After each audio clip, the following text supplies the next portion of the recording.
Hi everyone, this is Jacqueline from She Rises Studios, and welcome to today's author celebration as we shine a spotlight on the delightful new children's book by Francine Hatley, Henry and Jane's Go Fishing. This heartwarming story is a celebration of childhood curiosity, outdoor play, and the joy of imagination. Perfect for young readers and families who love tales filled with wonder, laughter, and a splash of excitement. Hi, Francine. Hi, Congratulations. Hi, thank congratulations on you. this wonderful milestone. How does it feel to be celebrating Henry and James Go Fishing with your readers?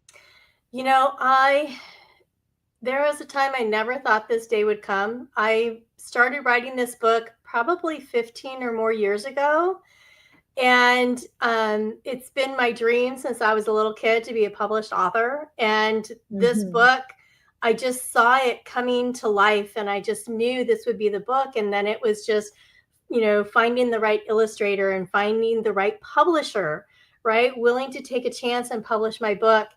And everything just kind of started falling into place the last couple of years to make this happen. So it's really a dream come true. It's just amazing.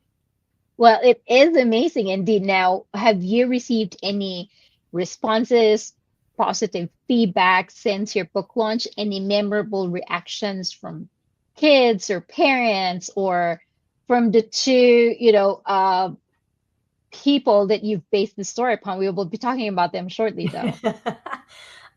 Well, my kids, of course, were excited for me. So was my husband. My mom asked me the other day when it was going to be available to purchase because she's excited to get a copy, and so is my sister. And I've had friends that have known about this for quite a few years that are so excited that it's finally going to be published in paperback form. Most of them, of course, are like, oh, we don't want the ebook. We want that paperback so that next time we see you, you can sign it, right? So I've had a lot of excitement from friends and family. So I'm really excited to have it come out and start having the public enjoy this book. Wonderful. Well, that's good news. Now let's talk about the two people that you've based this story upon, Henry and James. They feel like best friends, and we know that these characters are based on two special children in your life. Can you talk to us about them?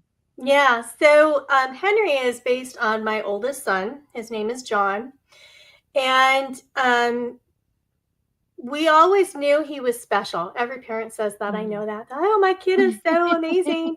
But we had a feeling. We knew he was special. We Mhm. knew we were in trouble too because his vocabulary was huge by the time he was 12. He had a graduate level vocabulary. He had some issues in school. Every kid does. But as we looked to get him some help, discovered along the way that he was diagnosed with autism. So he is on the autism Mm. spectrum. He's what's considered high functioning. So there's a lot of things that he can do very, very well, and there are some things that he still struggles with, and that's Mhm. okay, just like everyone else.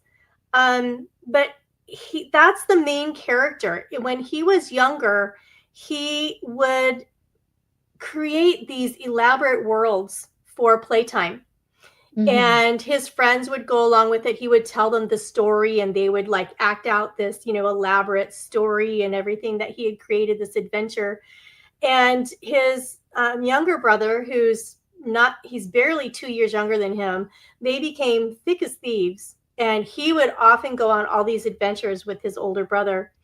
And that's how my son John kind of navigated his world, was creating his world to help him get through the real world. So if he was having a trouble with a change in the schedule, he would then sit with it for a little while, let it process, and then create an adventure that we would be going on. Um, and he did that in school a lot too, trying to, Mhm. the way to get him through his day was having his homework or his classwork kind of become part of his stories, right? So, or something that he really loved. Like he loves Yeah. science fiction, like, Lord of the Rings and Harry Potter and things like that. And thankfully, we had a lot of teachers who would kind of present homework and assignments to him in that fashion, which helped him a lot. So they would kind Yes. of immerse themselves in his world as well. And as he got older, he started writing everything down. So he also writes. I know he'd love to someday publish a book as well. But his stuffed animal in the story, James, is based on his brother, whose name is James, and also a stuffed elephant that my son used to carry around with him everywhere as his favorite toy when he was little. And so that's who these characters are based on, these two thick as thieves best friends who go on these wild adventures. And like I said, my son James would just kind of go along with whatever adventure John created, which was great. Which was great. And it's wonderful that clearly that your children have, gotten their creative side from you because you're able to create this wonderful adventure stories. Now, one of the things that stood out in this book is your use of big adventurous words all throughout the story. Can you share why you chose to include those words and how do you think this can help expand children's vocabulary, in the general aspect of it? Well, like I said, my son John had a really big vocabulary from the time he was able to talk. There was this one particular moment where we were getting ready to go out for a walk after it had rained, and James must have been about year and a half, maybe two, and so John would have been close to four. And Mhm. I got them into the stroller because I had one of those double strollers, and we started to leave the front sidewalk to go to the street. And John said, "Mom, look, the house is perpendicular to the sidewalk." And remember, he's 3.5, close to four, right? Using big words. And I'm Yeah. like, "Wow, that's exciting. How did you know that?" He's like, "I saw it in the reflection of the puddle." So he saw it in the reflection of the puddle, the water puddle next to the house. And for me, using the big words, we never dumb down anything for our kids. Both my husband and I, we have, parents who encouraged us to always read. So we were voracious readers ourselves. And I'm a big advocate for you're not going to dumb things down for your kids. You want to bring them up, right? Mhm. Education is key. So, yes, you start out with the books that have like the smaller words, and then you build up so that you're reading, books that have the bigger words, and let them look them up. Let them get out an old fashioned dictionary rather than Googling it and look up what the word means. Learn how to use it correctly, right? Enjoy learning new words. And so that was kind of the goal, because it's based on my son who naturally uses big words. I wanted this character to do the same thing. And by having parents read the book to the kids and having kids then learning to read those words themselves, you're raising up their education. You're giving them the opportunity to learn, which is exciting.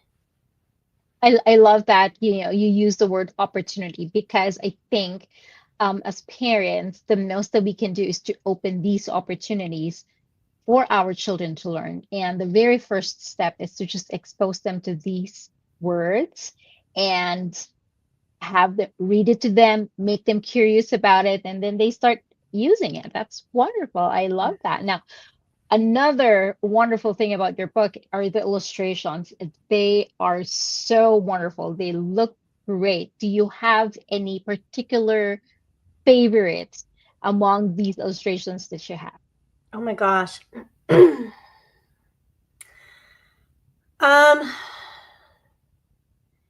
I really like the front cover a lot. That's one of my favorites. I think that's why I chose that to be the front cover. It really shows, the relationship between Henry and James, how close they are. And then I also like the one when they're in the swimming pool and it just changes. So you're not seeing just a swimming pool, you're seeing the world that Henry is creating, you know, his pond or his lake, you know, with all the vegetation, right? All of that, he's creating this world. So he transforms that backyard in his imagination. And I love that illustration. And the illustrators were absolutely amazing in being able to bring these characters to life. I could not have done this book without Nancy and Dan Shire. They're amazing people. Wonderful. Well, could there be more adventures ahead for Henry and James in the future? Yes, there will Oh, be. I am currently editing the next book, and I have a meeting with the illustrators this week. So we'll see what perfect. happens.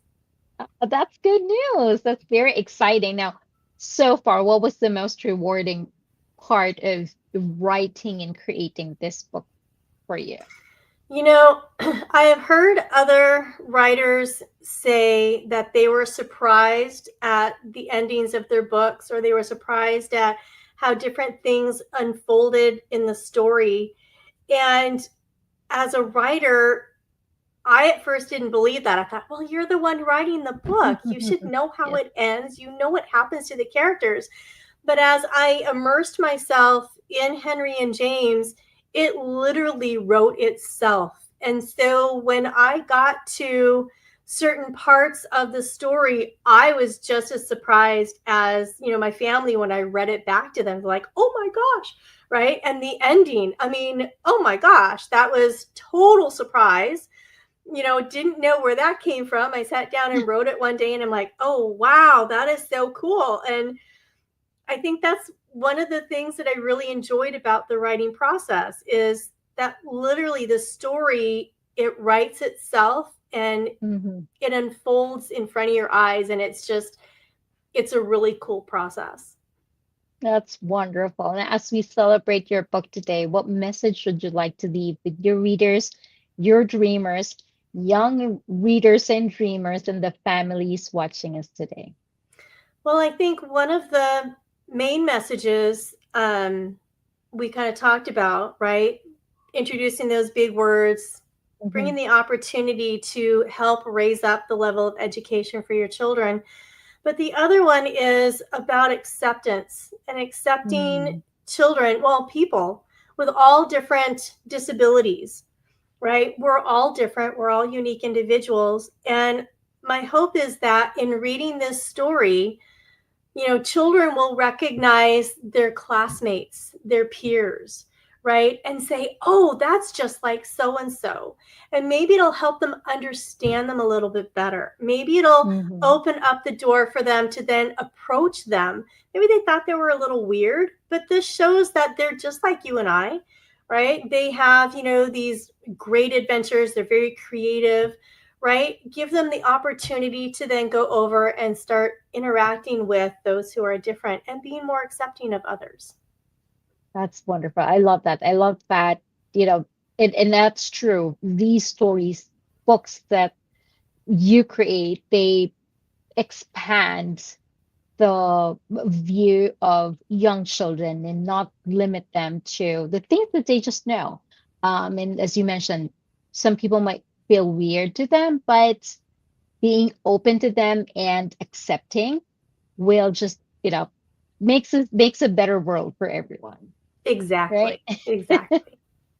Wonderful. Well, thank you so much, Francine. And again, congratulations for Henry and James for bringing them into life, making, opening us up to this playful and feel good adventure that we all love. Henry and James Go Fishing, everyone, is now available on Amazon. Please grab your copy. The paperback is now available on Amazon. Dive into the adventure with your little ones, whether it's bedtime or story time. This book is sure to become a favorite on the shelf. Thank you again, Francine. Thank Thanks, you so much, everyone, for joining. Jacqueline.